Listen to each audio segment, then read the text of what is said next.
Until the rooster crowed and the sky was fully bright, my father dared not step out of the room.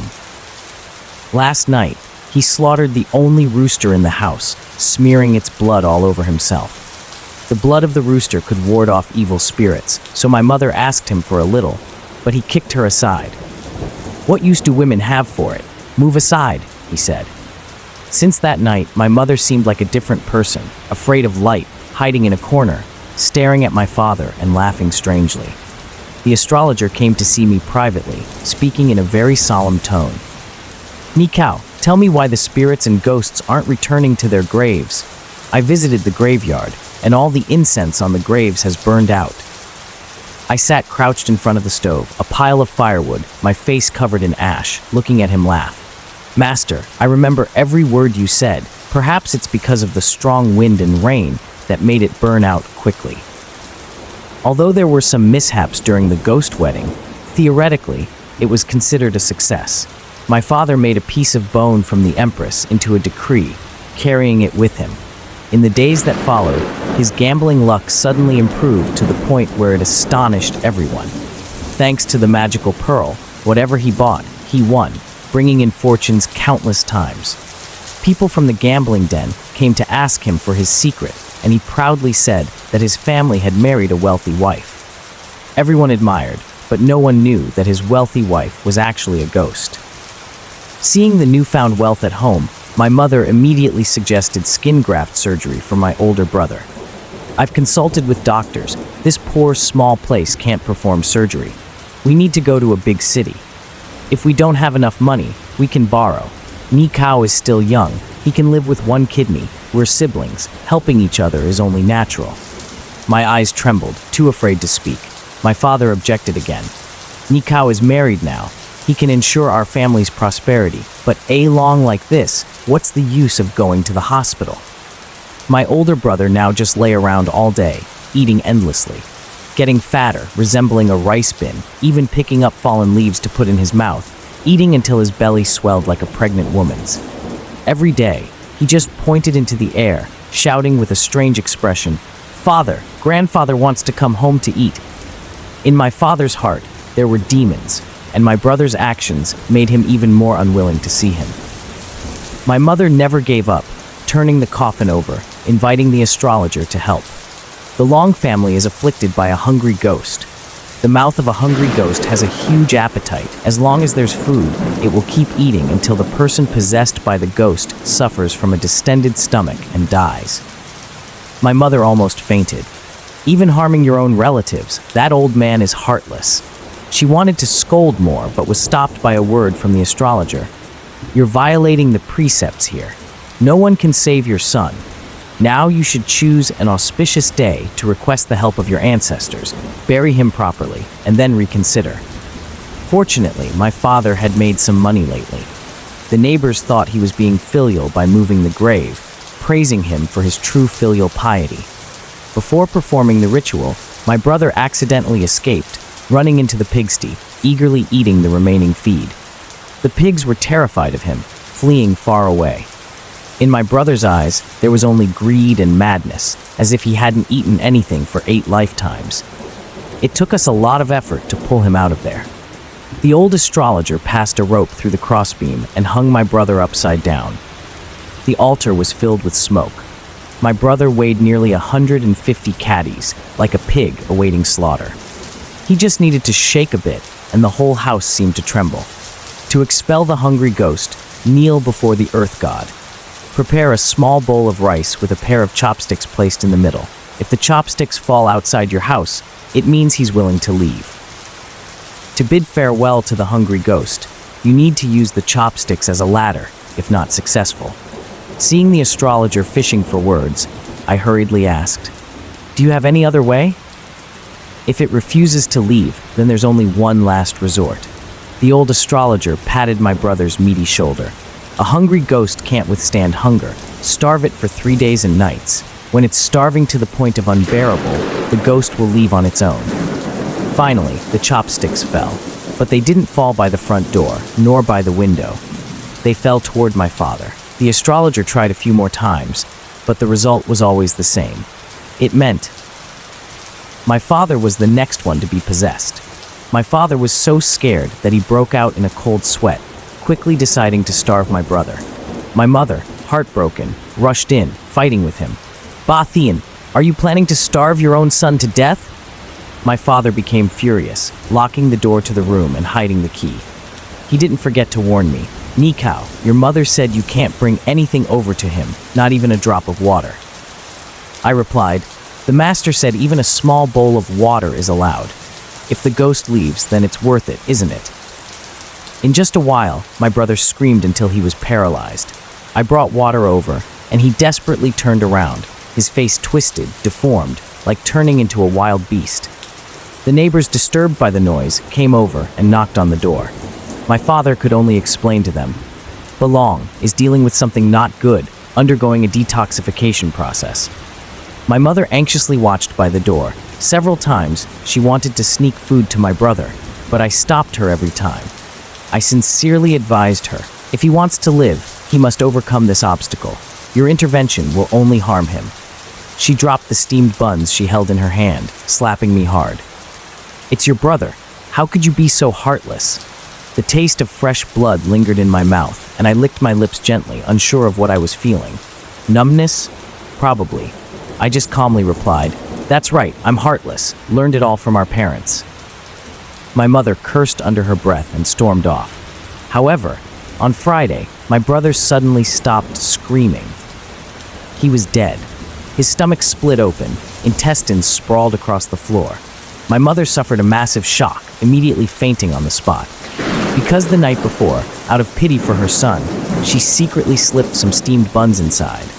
How could I have known things would turn out like this? I just thought a few buns wouldn't hurt. It's already Friday. Just one piece. My father berated her as a fool, hitting her once, and then leaving the house without another word.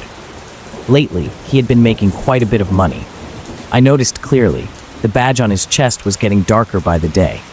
The black smoke seemed to worm its way into his flesh. I just silently observed, then smiled. My brother's first funeral, suddenly there was a commotion outside the door. Turned out my father had returned. He came back on his new motorcycle, carrying a beautiful widow with him. Mrs. Tun, her surname, was a little over 30, extremely charming, and very intimate with my father, wrapping her arms around his waist affectionately. The most notable thing was that she was pregnant. My father returned like a triumphant warrior. Villagers flocked to gossip, discussing all sorts of things. Wasn't Mrs. Tan's previous husband a miner with Vuong Kui? 6 months ago, he died in a mining accident. They were good friends, and now they're together? Do you know that Vuong Kui's biological brother was thrown into the deep mountains by him? Is that true? These words aren't just rumors. No need to deceive anyone. I was chopping wood on the mountain and saw it with my own eyes. Now his son is dead. It's karma. My mother gritted her teeth, her face contorted with furious hatred, brandishing a cleaver and pointing it at them. "Vuong Kui, you're despicable. When Dai Long died, you didn't bother to come back even once. Turns out you were outside cozying up to this woman." She was too weak, stumbling away. How could she be a match for my father? My father slapped her, knocking her down, then led Mrs. Tan into the house. The woman didn't pay any attention to the accusations, just stayed there in our house. Her figure was full, casually standing in the yard washing her hair, clothes soaked, her skin hidden beneath the fabric. I passed by, glanced at her, accidentally meeting her eyes. She smiled sweetly at me. "Nico, am I beautiful? We're family. I'll let you enjoy it later." My father never used to spend money on buying my mother new clothes, but now, whether it was food or household items, everything was given to that widow. My mother became insanely jealous. She tore up all of Mrs. Tan's clothes, cursing her as a witch. Mrs. Tan just chuckled. "Vuong Kui loves me. That's why. If you have the guts, go find him yourself. Now both of your sons, one is dead, the other is crippled, useless. What do you have to compare with me?" She proudly flaunted her large belly. The pregnancy had been confirmed by ultrasound. It was a real, valuable son. That's why my father didn't care and brought her home. My mother sat on the ground crying, shouting my brother's name. That night, she put a whole bottle of rat poison into the soup. Fortunately, the smell of the poison was too strong. My father vomited it out quickly. He was furious, tied my mother up, and threw her into the warehouse. At night, I brought in a bowl of porridge. Her eyes were hollow, looking foolish. I stirred the porridge gently, let it cool, and brought it to her lips. She swallowed it, but then spat it out on my face. I wiped my face, put the bowl down. You've always been curious. Both you and Dai Long are my sons. Why have you never seen me as a human being? My mother laughed coldly. When you two were born, the fortune teller had already calculated both of your fortunes. Among the two, one will be smarter, becoming highly educated. The other is useless, only knows how to eat and wait for death. So as soon as I was born, she threw me into the filthy pigsty. Luckily, my grandfather heard my crying and came to find me, so I survived. Just a few words roughly decided my fate. I asked back, did the fortune teller say which one of us was better? My mother affirmed it very naturally. No, but with you being crippled like this, can you bring wealth? It must be Dai Long.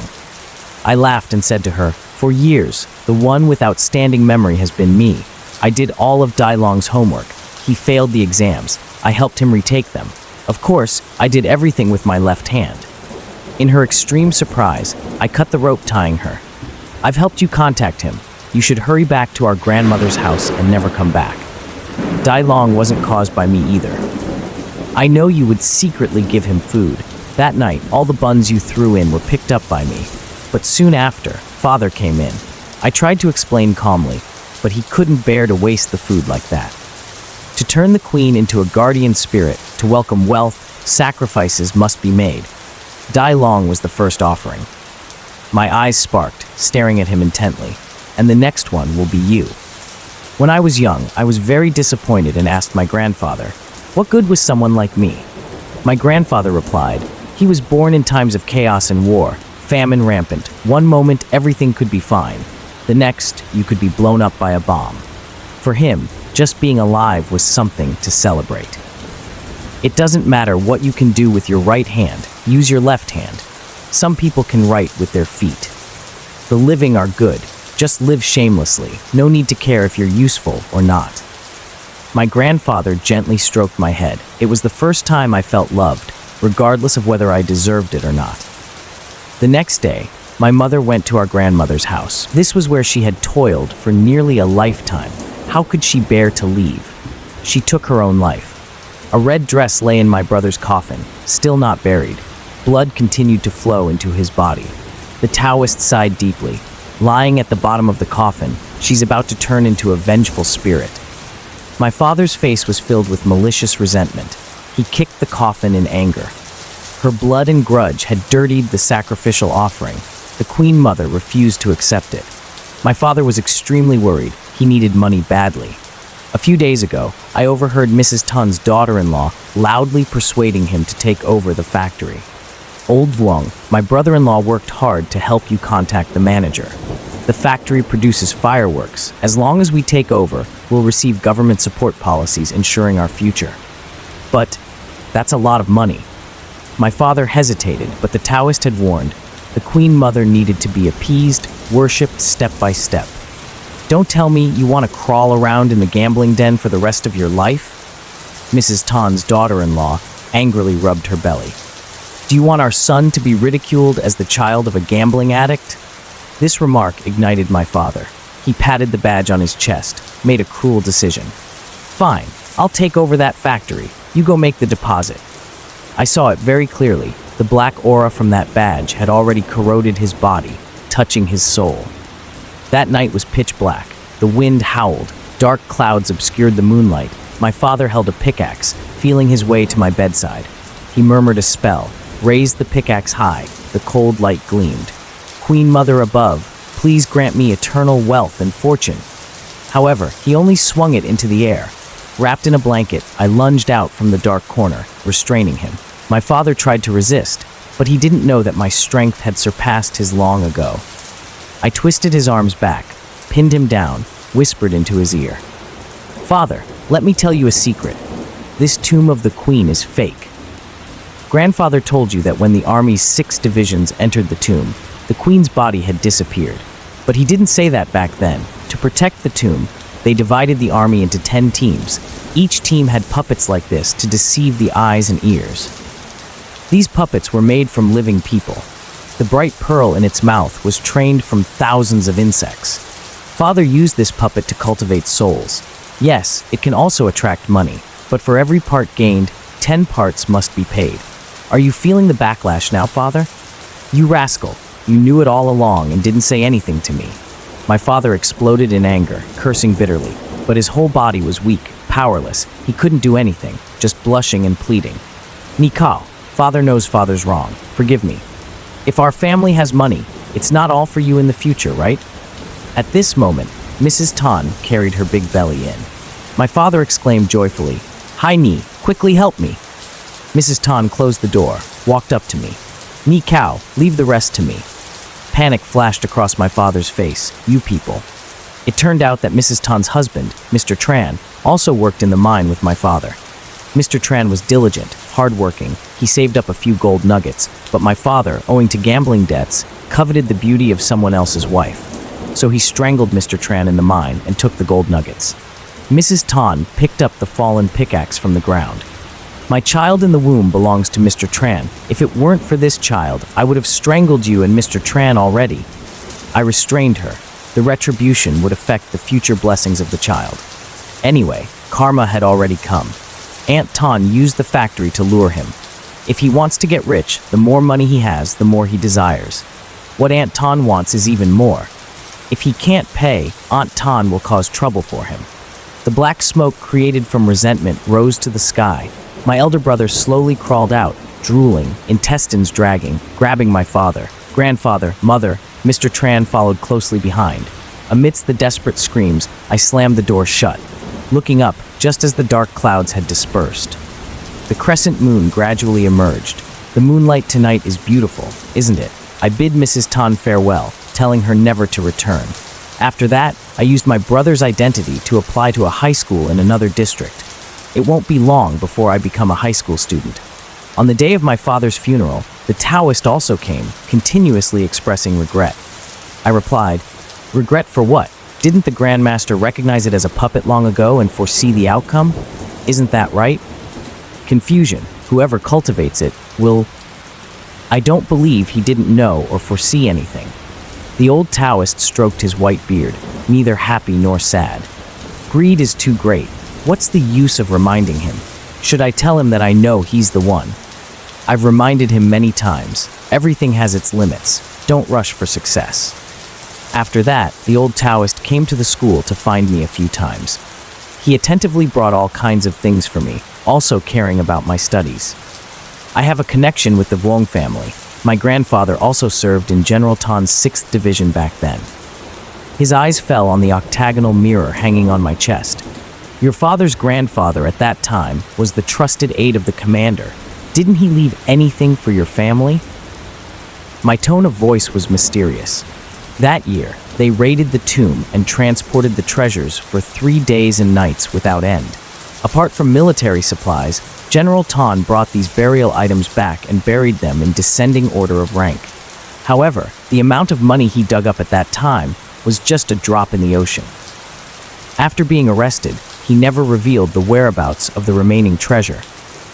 Little Vuong, if you accept me as your master, I'll take you to find the Eastern Tomb treasure. I said, that's not something a high school student should think about. It's not a refusal, nor is it a dead end. Not thinking about high school doesn't mean you can't do it when you go to college. The Taoist admired me a lot. He said it's true. Degrees are the most important thing nowadays. Even Taoists like him have to go to school to attend classes. After bidding him farewell, it seemed like I went back to those days. When we were still on the mountain, my grandfather gave me an octagonal mirror capable of warding off all evil spirits. There was also a book and a passage. Ni Kao, that year General Tan divided the key to the Eastern Tomb treasure into 2 parts, entrusting them to 2 trusted people to keep. Your father's grandfather was one of them, but the other was Lieutenant Trung, who betrayed halfway, wanting to know your father's grandfather to monopolize the treasure. Your father's grandfather escaped death but feared bringing disaster upon himself, so he chose to live in seclusion in this poor mountain village. He hid the clue to the other treasure in the octagonal mirror. I didn't understand. What about my grandfather? Did he never think about searching for treasure? My grandfather sighed bitterly. Searching will only lead to death. The body will also be disabled. It could also be said that knowing the existence of the treasure is another kind of happiness.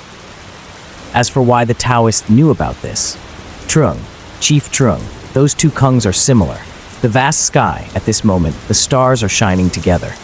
I turned a page of the textbook, couldn't help but laugh. It's great. I finally found it. This is my treasure. Some readers might not understand the ending very well. In the ending, Niko's grandfather warned that searching for treasure could be a gamble. Live or die. Even if you live, you may be disabled, affecting him. So he didn't want to accept the Taoist's invitation, just leaving it open-ended. And the treasure Niko refers to is knowledge, depicted by his happy face when flipping through textbooks.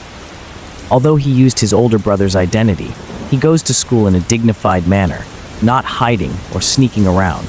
He can only be an anonymous shadow behind his older brother.